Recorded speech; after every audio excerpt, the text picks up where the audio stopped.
Partager sur l'histoire de Jonas. Yes, amen. Vraiment excité un matin d'apporter l'enseignement sur la vie de Jonas et ses leçons de vie. Vous savez, depuis plusieurs années, le Seigneur met dans mon cœur, au mois de juillet, de faire la biographie d'un personnage biblique. Et j'ai prêché à Saint-Hyacinthe à mes débuts sur la vie de Ruth, pour ceux qui s'en rappellent, quand on était à Source de vie. Depuis la fusion, j'ai prêché sur Esther en juillet. J'ai prêché l'année passée sur la vie de Samson. Mais aujourd'hui, c'est Jonas. Et Jonas, je suis vraiment excité parce que les leçons de vie sont exceptionnelles et incroyables. Et je vous dis, les 3 prochains dimanches, ça va être vraiment du bonbon. Je pourrais dire ça. Ça va être vraiment un délice pour nos âmes. Ça va être extraordinaire ce qu'on peut apprendre. L'histoire de Samson, je la connais depuis que j'ai 7 ans. Non, Jonas, c'est bon, il y a quelqu'un qui suit un matin. Restez avec Samson de l'année passée. Et depuis l'âge de 7 ans que mes parents ont accepté le Seigneur, et ça, c'est mes parents ont accepté le Seigneur parce qu'on a une tante dans la famille qui a accepté le Seigneur, la première, ma tante Monique, et aujourd'hui, elle célèbre ses 60 ans, aujourd'hui même.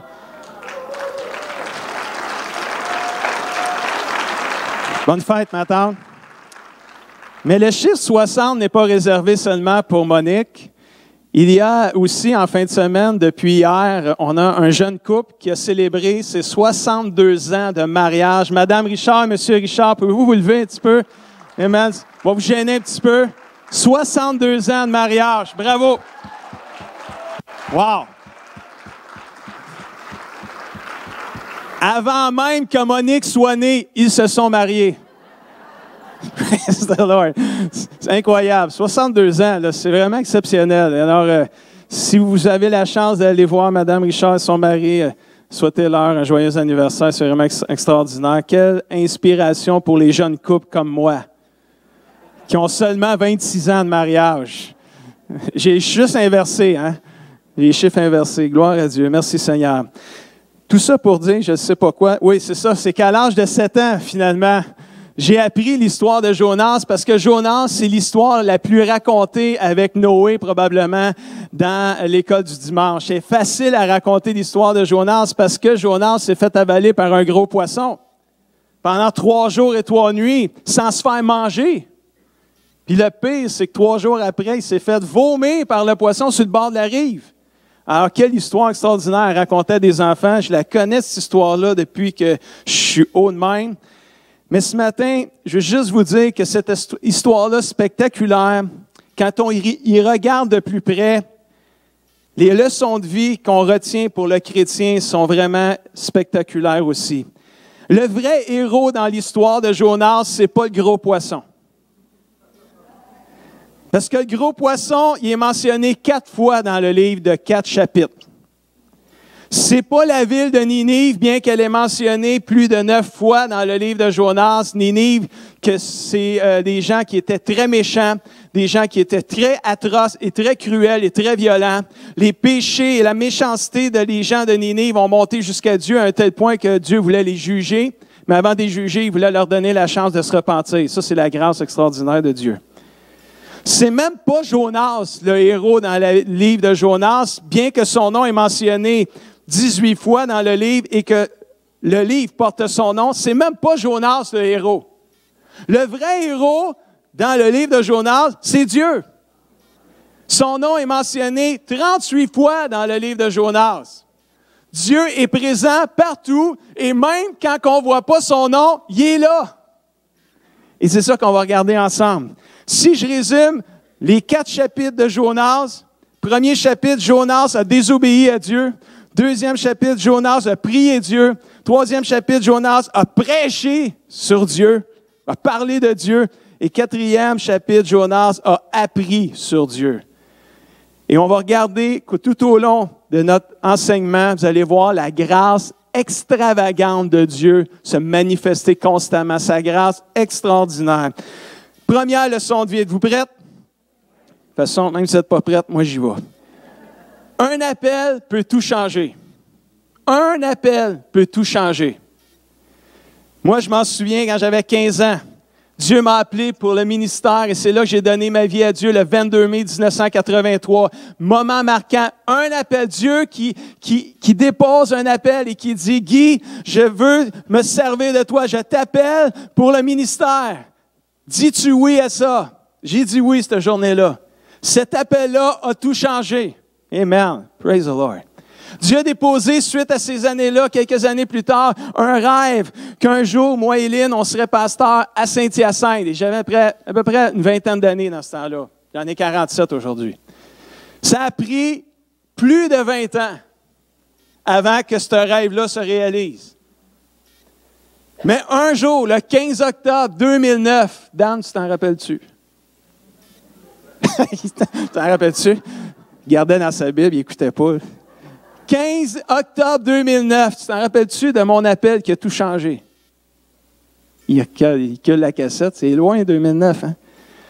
J'étais au Centre Bell avec Dan à regarder la game des Avalanches contre le Canadien.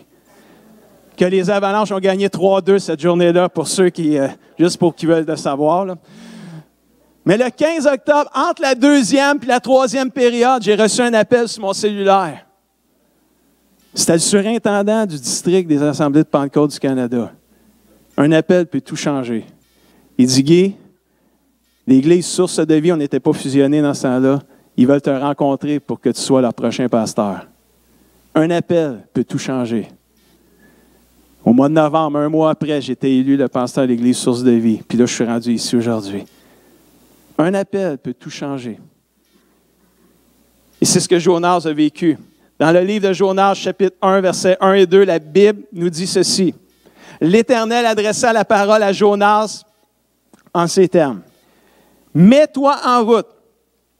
Va à Ninive, la grande ville, on pourrait dire la méchante ville, et proclame des menaces contre ses habitants, car l'écho de leur méchanceté est parvenu jusqu'à moi. » Un appel peut tout changer, c'est ce qui est arrivé à Jonas.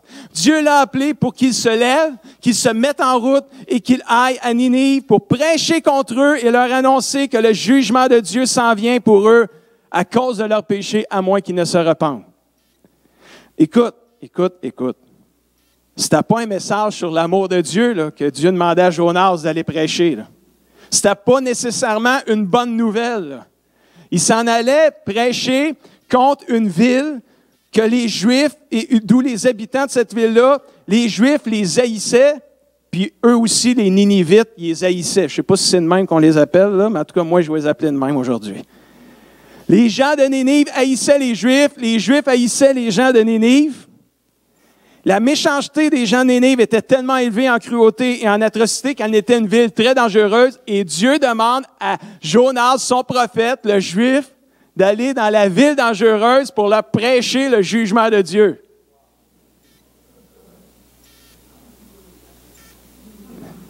Un appel peut tout changer. Hein? Va prêcher à des gens que tu n'aimes pas, Jonas. En réalité, les gens de Ninive méritaient d'être lancés en enfer au lieu d'être sauvés. Tellement c'était atroce ce qu'ils faisaient. Mais là, la grâce extravagante de Dieu donne toujours une chance aux pécheurs de se repentir avant d'être jugés. C'était ce que Dieu demandait à Jonas de faire. Sachant cela, tu te dis que Jonas, à l'occasion de sa vie, de venir faire une immense différence dans l'éternité de plusieurs centaines de personnes. Tu te dis, wow, Dieu m'appelle à aller prêcher la repentance aux gens de Ninive, même s'ils sont méchants, même s'ils ne méritent pas ça, combien méritent d'aller au ciel? On mérite tous d'aller en enfer. Mais dans sa grâce extravagante, Dieu a envoyé son Fils mourir pour qu'au travers de lui, on puisse avoir la vie éternelle. Puis Dieu ne regarde pas si on le mérite, il regarde que si on croit dans ce qu'il a fait avec Jésus-Christ, c'est là, le mérite, dans le fond, c'est de croire en Jésus-Christ. Ce n'est pas nos actions. C'est de mettre notre foi dans le Seigneur Jésus-Christ. Là, tu te dis, Jonas, tu as l'occasion de ta vie d'être le héros de toute une ville, même si elle est méchante. Dieu peut la changer, peut la sauver. Tout d'un coup, qu'ils se repentent quand tu vas prêcher. On va voir si dans les versets suivants, Jonas a obéi. Prochain verset, verset 3, la Bible nous dit, Jonas se met en route, ça y est, il va y aller. Dieu, il dit, mets-toi en route, Jonas, va à Ninive. Le verset suivant, Jonas se met en route. Il va y aller. Wow! Avez-vous le goût de voir la suite? Jonas se met en route, mais pour fuir à Tarsis. C'est de même que la Bible, c'est écrit, là. Dans la parole de vie, c'est écrit de même. Il s'en va pour fuir à Tarsis, loin du Seigneur. Là, il arrive à Jaffa, qui n'était pas loin de où il était. Il trouve un bateau qui part pour Tarsis. C'est pas comme nous autres, là, aujourd'hui. Là. Tu vois, au port de Montréal, il y a des bateaux à tous les heures. Là. Ou presque, je ne sais pas, je n'ai pas checké, là, mais tu sais, il y a des départs. Là. C'est comme à l'aéroport, il y a des départs, c'est régulier. Là. Elle ne marchait peut-être pas de même là, dans ce temps-là. Là. Trouve un bateau pour aller à Tarsis. Il paye son voyage. Ça veut dire qu'il y avait de l'argent là, pour y aller. Il monte dans le bateau, ça veut dire qu'il restait de la place. C'était comme dernière minute son affaire. Là, pour aller avec les marins à Tarsis, loin du Seigneur. Là, vous dites, Dieu l'appelle à Ninive, lui, il va aller à Tarsis. C'est-tu vraiment si loin que ça, l'un de l'autre? Je vous ai aidé, là. Je suis allé chercher la carte. Vous voyez, là? Je ne sais pas, Denis, là, montre la carte en haut, là. Joppa, là, c'est Jaffa. C'est ça, Jaffa, là? C'est ça, Jaffa. C'est en anglais, là. C'est là qu'il est allé prendre le bateau. Dieu, lui, il dit, va à Ninive. Vous voyez Ninive, là? C'est le nord-est. J'ai écrit ça sur ma chose. Ici, je ne suis pas bien bon dans le nord-est, mais c'est nord-est à 500 000, qui est 885 km à peu près, là, selon mon convertisseur Google. Puis lui, il part, puis il s'en va à Tarsis, 2500 000 plus loin, ou 4000 km. 4000 km, ça a fait ici, ça n'a pas l'air long, là, mais c'est plus loin qu'aller en Floride. C'est aller à Phoenix, en Arizona, selon ma Google Maps, c'est ça qui est écrit. J'ai checké à Miami, c'est plus loin que 4000 km. C'est moins loin que 4000 km à la Miami. C'est comme 40 heures de route à la Phoenix, selon mon Google Maps, sans arrêt à 100 km/h. C'est assez loin, merci. Jonas, quand la Bible a dit qu'il a fui loin de l'appel de Dieu, c'est pas juste loin en spirituel, c'était loin en physique aussi. Il a vraiment, lui, c'est comme si Dieu il disait, va à l'est, Jonas, puis Jonas il dit, m'en va à l'ouest, moi. C'est vraiment ça. Fait que, tu sais, c'est le fun de voir l'image de la carte, parce que ça démontre vraiment que Jonas, il ne voulait-tu pas y aller à Ninive. Je n'irai même pas proche, un cas où je sois tenté. M'en aller à Tarsis, même si je suis tenté, je vais trouver que c'est trop loin. Puis tu sais, dans le fond, Seigneur, à Tarsis aussi, il y en a des perdus. Là. Je vais évangéliser à Tarsis, les Tarsiciens, je ne sais pas si c'est le même qu'on les appelle. OK, on revient. C'est juste une parenthèse, c'était plus fort que moi, celle-là. Un appel peut tout changer. Mais prenez note de la prochaine leçon de vie. Tu vas toujours trouver un bateau qui s'en va dans la mauvaise direction. Toujours. Tu vas toujours trouver un bateau qui s'en va dans la mauvaise direction si tu choisis de désobéir. Jonas a fui loin de Dieu et étrangement, il a trouvé un bateau qui partait pour Tarsis. Puis, encore plus étrange, il restait de la place pour lui dedans. Puis en plus, il y avait de l'argent pour payer son billet. Quand on décide de fuir loin de Dieu, Satan est heureux de te trouver du transport. Mais vous riez, là, mais c'est vraiment pas drôle. Là. Parce que c'est très vrai. Puis l'histoire de Jonas enseigne de grandes vérités. C'est vrai que le diable va s'arranger pour que tu trouves du transport. Parce que lui, il veut que tu désobéisses. Il veut que tu fuis loin de la présence de Dieu. Alors, il va même s'arranger, le diable, pour que ton début de voyage aille bien et que tu arrives même à croire ou à penser que Dieu est avec toi dans ta désobéissance. Ah, tout est beau. Tout semble OK pour Jonas. Hey, parti en bateau, il restait de la place. Le bateau n'était pas parti. Je suis arrivé juste à temps. Il restait de la place pour moi. J'avais assez d'argent pour le payer. Écoute, Dieu, peut-être que finalement, tu es avec moi malgré tout. Comprenez-vous tous les pièges qu'on peut avoir dans nos pensées? Aucun obstacle n'est sur son chemin. Peut-être qu'il pensait, j'ai dit peut-être qu'il pensait s'en sortir sans trop de dommages. Mais dans tout cela, Dieu est là. Là, on le voit moins, là. Mais Dieu il est présent dans l'action que Jonas fait. On dirait qu'il n'est pas là, mais il est tout là. Parce que Dieu, il est en contrôle de tout, frères et sœurs. Il est sur son trône, puis Dieu, il nous voit faire, puis Dieu, il est en plein contrôle. Et après plusieurs années de vie chrétienne, moi, là, j'ai une confiance en Dieu extraordinaire. Quand des portes se ferment, moi, ça ne m'énerve pas. Tu peux être déçu sur le coup, mais tu dis, fais confiance à Dieu. Dieu il est en contrôle. Oh que yes. Dieu est digne qu'on lui fasse confiance. Quand il arrive des affaires qui dérangent tes émotions, fais confiance à Dieu. Tourne-toi vers Dieu. Écoute pas tes sentiments ou tes émotions. Tourne-toi vers Dieu. Fais-lui confiance. Dieu est là. Il permet à Jonas de désobéir et de fuir. Écoute, tu penses-tu que Dieu il aurait pu s'arranger que le bateau ne soit pas là, qu'il n'y ait plus de place dans le bateau, puis que l'autre, il n'avait pas assez d'argent, le billet était trop cher? Tu comprends-tu qu'il aurait pu tout faire ça, là? Mais il n'a rien fait de ça, il l'a laissé aller un bout. Dieu a permis. Jusqu'à quand va-t-il intervenir? Bien, là, on va voir s'il va intervenir. On va aller le prochain verset. Verset 4, Jonas 1. Mais l'Éternel fit souffler un grand vent. C'est qui a fait souffler le grand vent? C'est Dieu. C'est l'Éternel. Sur la mer, et là, le bateau est parti. Là. Tout semble marcher pas sur des roulettes, mais sur l'eau. Là, l'Éternel fit souffler. Là, il intervient. Sais-tu quand il intervient? Quand tu es pogné. Il t'a pogné, Jonas. Il était dans le bateau, puis la tempête arrive. Tu ne peux plus vraiment sortir beaucoup. Il faut que tu t'arranges que le bateau s'en aille proche du port ou à quelque part. Proche du port, quelque part, en tout cas. Tu es mal foutu, là. Quand tu es en bateau, en plein milieu de la mer, puis une tempête arrive, ça ne va pas bien. Alors, l'Éternel fit souffler un grand vent sur la mer et déchaîna une si grande tempête que le navire menaçait de se briser. Moi, là, j'ai jamais embarqué dans un bateau de croisière. C'est un grand navire, mais il y en a plusieurs qui en ont fait. Écoute, c'est big, ces bateaux-là. Moi, je me souviens, quand j'avais été en Floride, j'avais fait un petit tour de vraiment très petits bateaux. Parce que quand tu passes à côté de ces immenses navires-là, tu te dis, c'est donc bien impressionnant. Là. Il y a plein de bateaux de sauvetage accrochés après ces navires-là, mais ces bateaux-là, ils ont l'air des petits bateaux de jouets d'enfants. Là. Tellement que c'est petit quand tu les regardes à travers l'immensité d'un navire.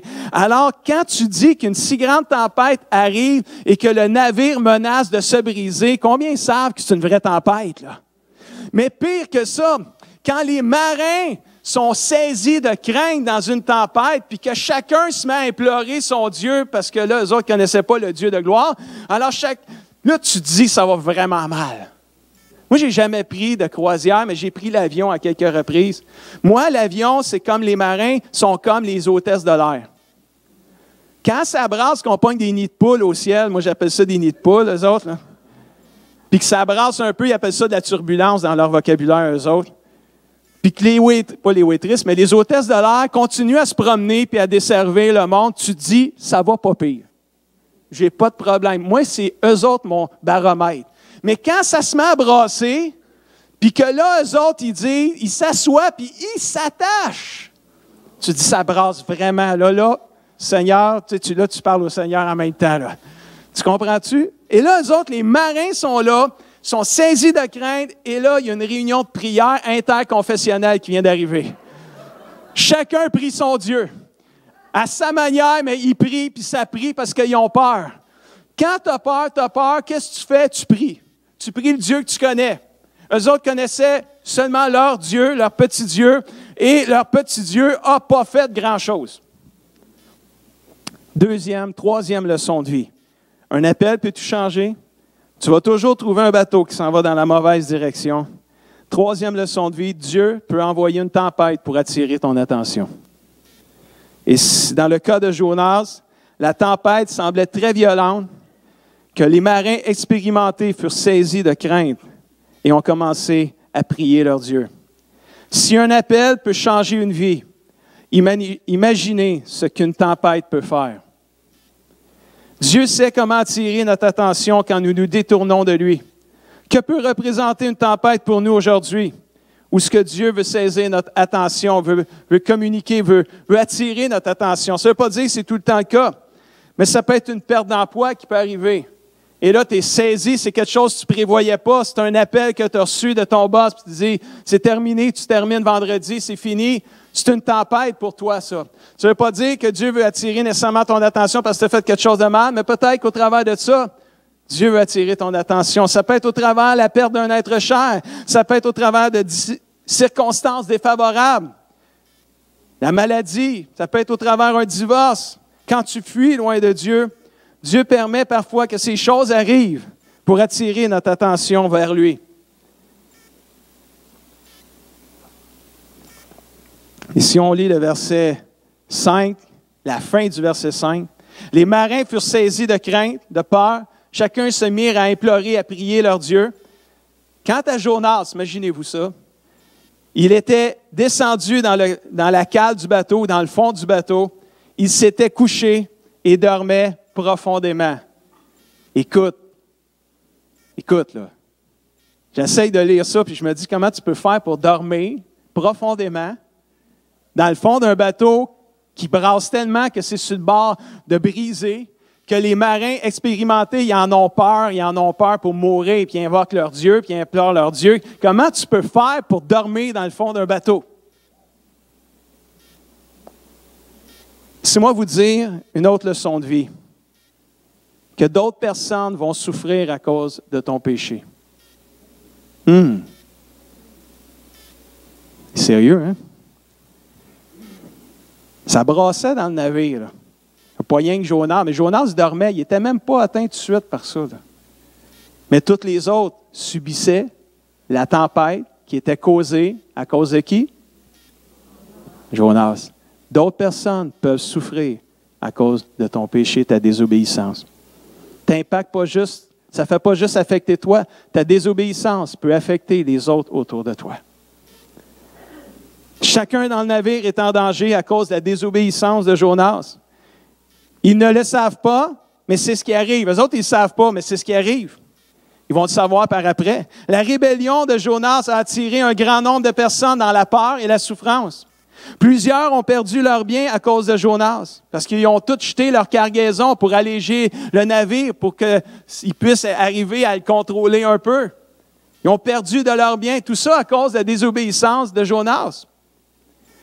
Nous sommes peut-être seuls quand on désobéit, mais notre péché va parfois finir par affecter notre conjoint, nos enfants, nos amis, notre famille, notre Église, les gens autour de nous, notre entourage. Chaque pas fait en dehors de la volonté de Dieu va finir par blesser les gens autour de nous. Et je pense qu'on a assez d'expérience dans la salle, dans l'Église, pour réaliser que ça fait vraiment du sens, cela. Où Jonas est pendant tout ce temps, il dort profondément au fond du navire. Comment peut-il arriver à dormir quand tout s'écroule autour de lui et brasse comme ça?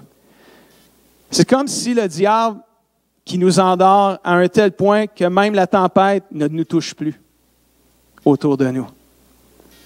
Comment réveiller quelqu'un qui dort comme ça? C'est là que notre histoire va prendre une tournure inattendue et nous enseigner une autre extrêmement grande leçon de vie. Si on lit verset 6, « Le capitaine du navire s'approcha de lui et l'interpella ainsi, « Que fais-tu là? » Il ne pouvait pas dire Jonas, je ne connaissais pas son nom peut-être. « Que fais-tu là? Tu dors! Youhou! Wake up, man! » Ça se dit mieux en anglais. Hein? Wake up, man! Lève-toi! Appelle ton Dieu au secours! Il se souciera peut-être de nous, lui, et ne nous laissera pas mourir parce que nos dieux, eux autres, ça n'a pas marché. C'est pas écrit, là, mais je le dis quand même parce que c'est ça pareil. Là. Intéressant. Intéressant. Leçon de vie. Le monde ne veut pas nos sermons, mais il veut nos prières. Oh, wow. Vous l'aimez, celle-là, hein? Moi, c'était juste pour elle que je voulais prêcher un matin, là. Le monde ne veut pas nos sermons, mais il veut nos prières. Qui Dieu envoie-t-il pour réveiller Jonas? Le capitaine du navire, un incroyant, qui devant le danger a dit à Jonas, « Lève-toi, prie ton Dieu en notre faveur qu'il vienne à notre secours. » Comment réveiller quelqu'un? Dis-lui, lève-toi et prie. Wow! Le monde ne veut pas notre religion, mais quand ça va mal dans leur vie, ils viennent vers nous et veulent qu'on nous prions pour eux. Combien de fois c'est arrivé qu'il y a des gens qui ont peut-être même ri de vous autres, qui se sont peut-être même moqués de vous autres quand vous avez cru en Jésus-Christ, puis que vous vous êtes tournés vers le Dieu vivant, puis que vous avez changé d'église. Puis là, on a ri de vous autres, on s'est moqué de vous autres, mais quand ça va mal, Guy, je peux-tu te dire quelque chose? Mais, tu sais, choque-toi pas, là. Ça va mal, là. J'ai perdu ci, t'es arrivé telle affaire. Peux-tu prier pour moi? Combien de gens c'est arrivé? Les gens ont ri de vous autres, mais ils vous ont demandé des prières quand ça allait mal. C'est comme si à quelque part, ils croient dans notre Dieu. C'est comme si à quelque part, ils croient dans notre Dieu. Et là, le capitaine, dans notre histoire avec Jonas, c'est comme si le monde nous implore de nous lever et prier Dieu en leur faveur. Pouvons-nous le faire, cher ami? Pouvons-nous le faire? Nous disons que nous connaissons le Dieu vivant. Nous chantons, nous disons que nous avons une relation personnelle et intime avec Dieu. Nous disons que nous avons accès à la présence de Dieu. Mais le monde le sait aussi, alléluia. Il ne veut pas nos sermons, mais il veut désespérément nos prières, frères et sœurs, alléluia. Les mariages sont fragiles, l'économie est très instable, les gens vivent dans la dépression, le deuil, les injustices. Comment les atteindre? S'ils ne veulent pas nos sermons, mais nos prières, alors pourquoi ne pas les approcher avec cette simple question, est-ce que je peux prier pour toi? Oh, là, je pensais que vous auriez été plus excités que ça.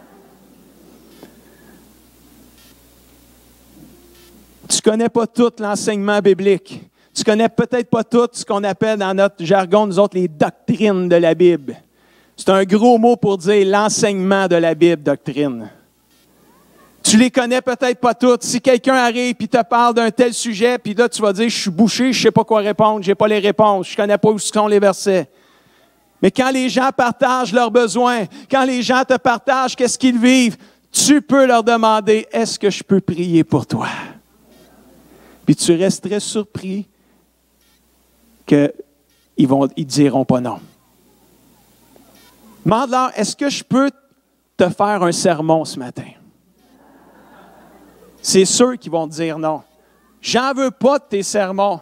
Mais si tu leur dis, est-ce que je peux prier pour toi? Parce qu'ils viennent de te dire ce qu'ils viennent de vivre. Parce que c'est drôle, les gens du monde, ils nous disent ce qui se passe. Ils nous le disent.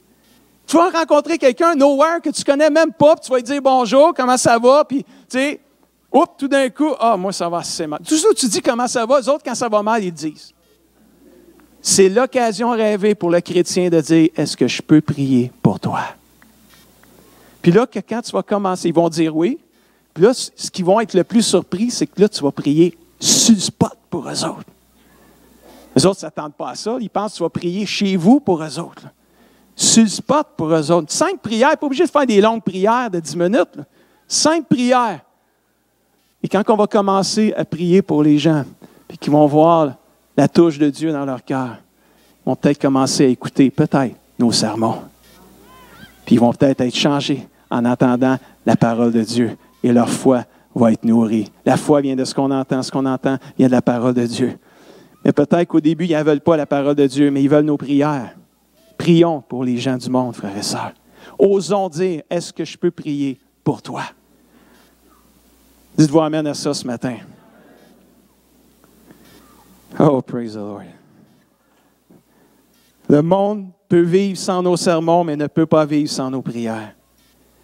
Si nos prières se rendent jusqu'à eux, ils voudront peut-être un jour entendre nos sermons. Levons-nous et commençons à prier. Wow! Merci Seigneur. J'aimerais vous raconter une histoire alors que je termine ce matin. Une chorale de jeunesse du Mississippi, aux États-Unis, a organisé un genre de voyage missionnaire à New York pour aller évangéliser les toughs de New York. Puis là, tu te dis, comment est-ce que des jeunes au babyface vont aller évangéliser les toughs de New York? Bien, ils se sont évidemment associés avec une église de New York pour pouvoir faire vivre une expérience missionnaire de ministères extraordinaires qui vont changer leur vie. Ils ont aidé dans des ministères de soupe populaire, ils ont aidé à des camps de jour chrétiens, ils ont fait du ministère dans la ville, ils ont eu du bon temps, à un moment donné, ils se sont en allés dans la ville de Manhattan, qui était une grosse ville de New York. Ils ont décidé de faire deux choses. C'est une chorale, alors ils ont décidé de chanter des chants dans les parcs. Ils ne se sont pas trompés, tout le monde aime la musique. Alors, ils ont commencé à chanter, on commencé à faire des chants, il y avait plein de monde. Mais ils ont fait une deuxième chose très, très bénissante. Peut-être que Francis et ton équipe, ça peut donner une inspiration pour cette semaine et l'expo qui s'en vient. Ils ont décidé de faire à plusieurs places dans le parc, ils appellent ça des stations de prière. Ils avaient fait là, des tables, puis ils avaient écrit sur chaque table, il y en avait à quelques différents endroits, puis c'était écrit en grosses lettres « Prayer Station ». C'était à New York, c'était en anglais. Station de prière, comme une station-service du gaz. Tu vas tanker pour du gaz. Là, c'est une station de prière. Tu vas là pour te faire prier dessus, pour qu'on prie avec toi plutôt. Pas dessus, mais qu'on prie avec toi. De toute façon, vous avez compris ce que ça voulait dire. Mais la question, on est à Manhattan, là. On n'est pas à Saint-Hyacinthe pour faire ça. Manhattan, les toughs de New York, là. Comment est-ce que les toughs de New York vont réagir à des petits jeunes du Mississippi, surtout station de prière, là? Écoute bien, là. Chanter, ça passe, mais station de prière, ils vont-tu rire d'eux autres, là? Parce que, écoute, station de prière, là. Mais croyez-le pas, mais croyez-le. Les gens faisaient la file pour qu'on prie pour eux. Bonne idée, hein? Je ne sais pas si c'est une bonne idée, là, mais moi, mais que j'évangélise, ça pourrait être une bonne idée, mais je suis avant le trottoir. Si quelqu'un ose dire ce qui se passe dans sa vie, je pense qu'après leur avoir expliqué les 5 couleurs, là, on peut leur dire, est-ce que je peux prier pour toi? On peut vivre des moments extraordinaires, ceux qui évangélisent cette semaine. Peut-être qu'il y en a que ça leur donne déjà le goût d'aller évangéliser. Il y a de la place encore. Hein? Vous pouvez donner votre nom après la réunion. Peut-être qu'il y a un éveil, peut-être Dieu t'appelle. Dieu te demande d'aller évangéliser. Peut-être que ça fait des années que Dieu te demande d'aller évangéliser, puis tu n'y vas pas. Puis tu te dis à chaque année, faudrait bien que je donne mon nom, faudrait bien. Arrêtez de dire faudrait. On devrait bannir ça de notre vocabulaire. À toutes les fois qu'on dit faudrait, on ne le fait pas. Va donner ton nom, écris ton nom. Moi, il y en a qui viennent me voir, Pasteur Guy, il faudrait bien déjeuner ensemble. Non, moi, je ne veux pas. Ça n'arrivera pas. On va l'écrire dans notre agenda. On va céduler un rendez-vous. On déjeune. Quand on cédule, on déjeune. Quand on faudrait, on ne déjeune pas. Ça, c'est une autre leçon de vie qui n'est pas dans Jonas, mais ça, c'est une autre chose. Les gens faisaient la file pour être touchés. Êtes-vous surpris de ça? Oui, peut-être d'un côté, non d'un autre côté. Parce que nous sommes tous dans le même bateau. Les gens sont blessés, les familles sont en crise, la maladie fait rage comme jamais. La majorité des gens sont touchés par la douleur et la souffrance, peu importe où tu vis, peu importe la ville où tu vis. La leçon est claire, le monde attend que l'on prie, le monde veut que l'on prie, le monde se demande pourquoi l'on ne prie pas, le monde n'est pas intéressé par nos sermons, mais il veut que nous prions. Est-ce qu'on peut se lever et commencer à prier, frères et sœurs? Alléluia. Est-ce que je peux prier pour toi? Alléluia. Et ça marche pas juste avant le trottoir, pas juste à l'exposition agricole, ça marche dans notre voisinage, ça marche dans nos familles, frères et sœurs. Tu peux surprendre ton beau-frère, ta belle-sœur, en lui disant, est-ce que je peux prier pour toi dans ce que tu vis? Puis après t'avoir moqué de toi pendant tant d'années, il va peut-être dire oui. Puis Dieu, il est fort. Dieu est grand. Quand tu vas commencer à prier, l'onction du Saint-Esprit va venir, va toucher leur cœur. Puis ils vont avoir la chair de poule ou je ne sais pas quoi, ils vont pleurer, il y a quelque chose qu'ils vont sentir. Wow!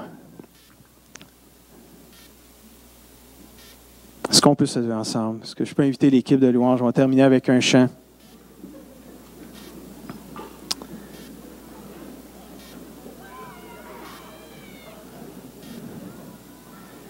Peut-être que ce matin,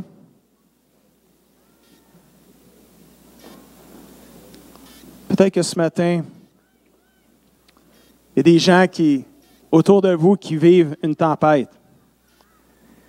C'est comme si toi, tu dors dans le fond du bateau.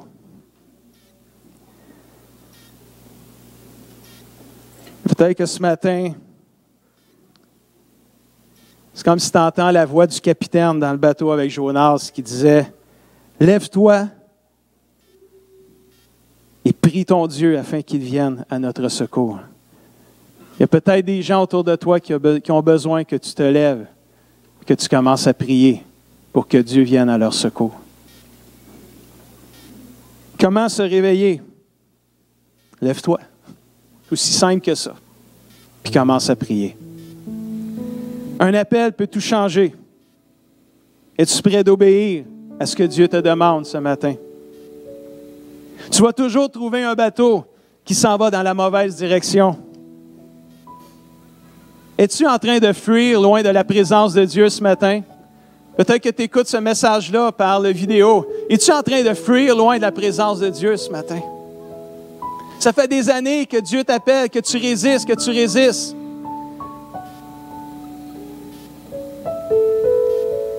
Dieu peut envoyer une tempête pour attirer ton attention.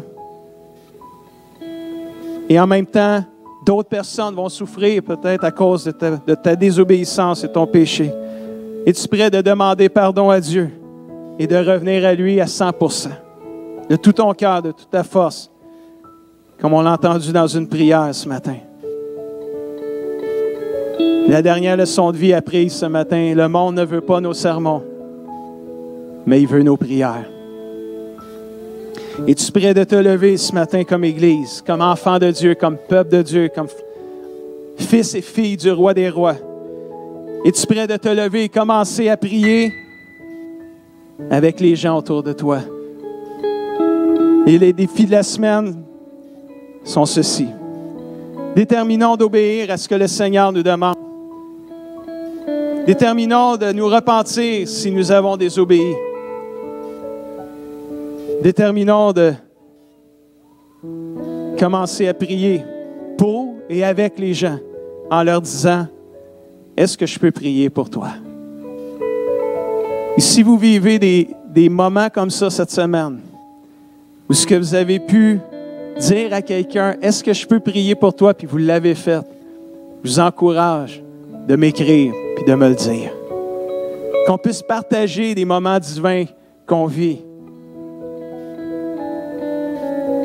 Parce que ça stimule notre foi. Frères et sœurs,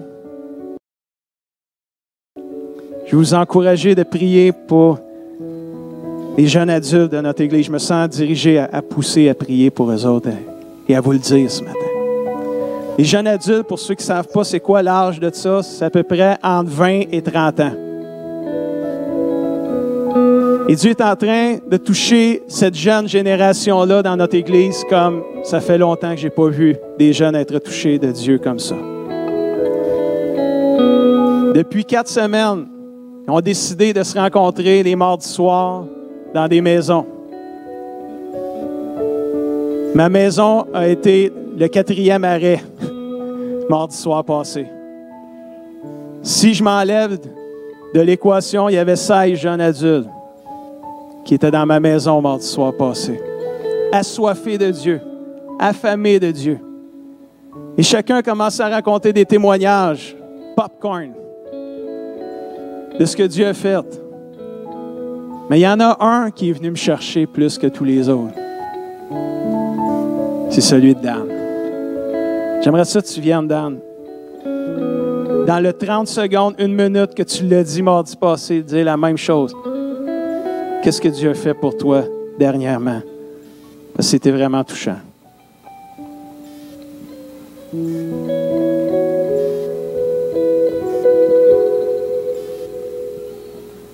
Bonjour tout le monde. Je ne m'attendais pas à ça. Moi, ça s'est passé, ça a commencé depuis la soirée prophétique avec Eugène May. J'ai vraiment senti que Dieu m'a appelé à le servir. Je crois vraiment que la parole venait de Dieu quand Eugène a parlé. Depuis ce temps-là, Dieu a commencé à me transformer tranquillement. Ça s'est fait naturellement ou divinement, je ne sais pas, mais ça vient pas de moi.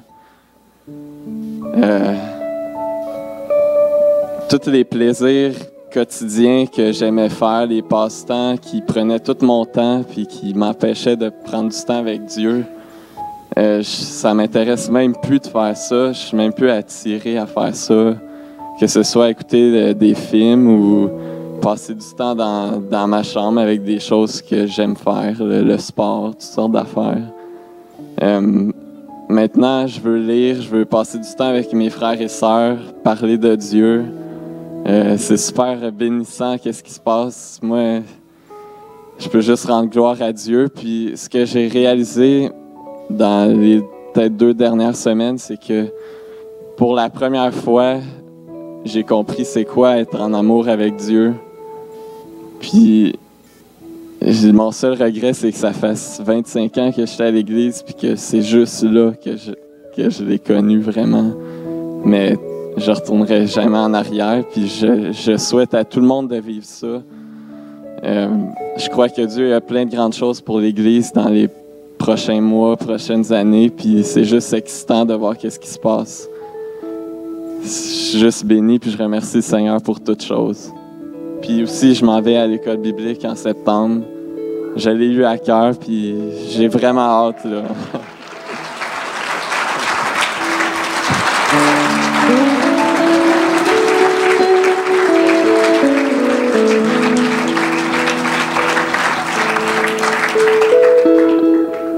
C'est dur de ne pas dire gloire à Dieu après avoir entendu ça. Wow! Je m'en souviens avec le staff pastoral quand on a commencé l'Église, le Carrefour chrétien, il y a presque 3 ans.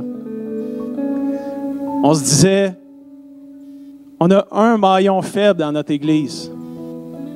Puis on disait, c'était nos jeunes adultes. On a commencé à prier, tu t'en rappelles, Denise, de nos conversations avec Pasteur David qui est dehors avec les enfants. On disait, on est bien représenté avec nos aînés, les enfants, les bébés, les adultes. Mais il y avait une génération qui nous pesait sur le cœur, c'était les jeunes adultes. Puis on priait pour eux autres. Puis écoute, moi puis David, on essayait des fois, là, on se parlait, puis on dit, qu'est-ce qu'on pourrait faire pour pouvoir allumer nos jeunes adultes, les faire venir à l'église, puis on priait, puis on trouvait, on a essayé, on a pensé à toutes sortes de choses, mais on n'a jamais rien fait parce que ça ne donnait pas, là, tu sais. Mais on priait. Puis quand Dieu décide de faire les choses, c'est mieux même que quand nous autres, on décide de les faire. Tu es en train de faire quelque chose dans les jeunes adultes, c'est extraordinaire. Je jouais Alex, Lydia, Jessica, tous les jeunes, c'est tellement beau de les voir.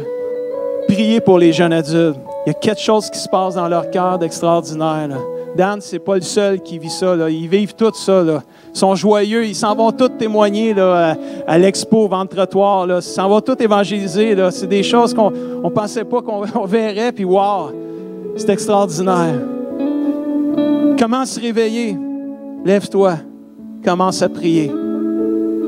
Peut-être tu as besoin juste de dire, Seigneur, je reviens à toi ce matin. J'entends le témoignage de Dan. Je veux ça, Seigneur. Je veux être touché de toi, Seigneur. Je veux te servir. Je veux te suivre. Je te demande pardon, Seigneur. Je veux être en amour avec toi. Dan, ce qu'il n'a pas dit, mais il l'a dit un peu, mais il l'a pas dit comme qu'il l'a dit mardi passé. C'est la semaine passée dans la louange. Il a avancé en avant dès le premier chant jusqu'au dernier chant. Puis il disait, j'étais en louange, j'étais en adoration. Puis il dit, c'est là que pour la première fois, il a senti qu'il était en amour avec Dieu. Avez-vous déjà été en amour avec Dieu? L'avez-vous perdu, ça? Je tombe en amour avec Dieu. Wow! On va juste prier en terminant. Je ne veux pas faire d'appel, on a un pique-nique. Je veux qu'on y aille continuer la discussion après-midi. Là où est-ce qu'on est, parler de Jonas. Peut-être qu'on va voir quelqu'un dans le parc après-midi, là, on ne sait pas. Puis on va dire bonjour à quelqu'un, comment ça va, puis il va se mettre à nous dire que ça va pas bien.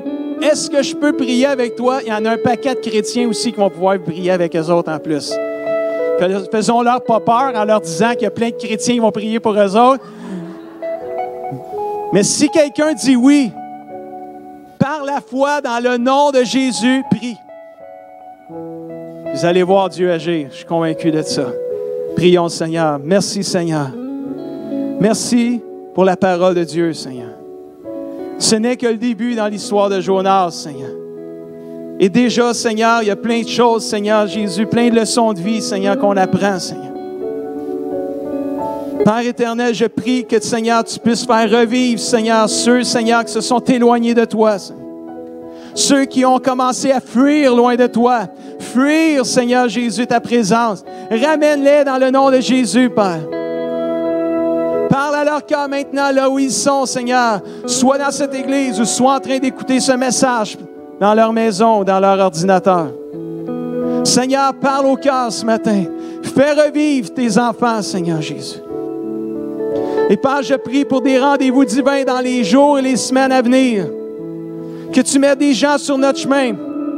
Et que quand ils vont ouvrir la bouche pour leur partager ce qu'ils vivent, Seigneur, et les douleurs et les souffrances et les mauvaises choses qu'ils peuvent vivre, je prie, Seigneur, que tu nous donnes l'audace, le courage de leur poser la question, est-ce que je peux prier pour toi? Et fais voir ta gloire à ces gens-là, Seigneur, en exaucant nos prières. Faites au nom de Jésus-Christ, pour la gloire seule de ton nom, Seigneur. Et le peuple de Dieu dit, je ne sais pas c'est quoi le chant, Ben, en terminant. Tout mon espoir, why not? Repose sur toi, Seigneur. Amen.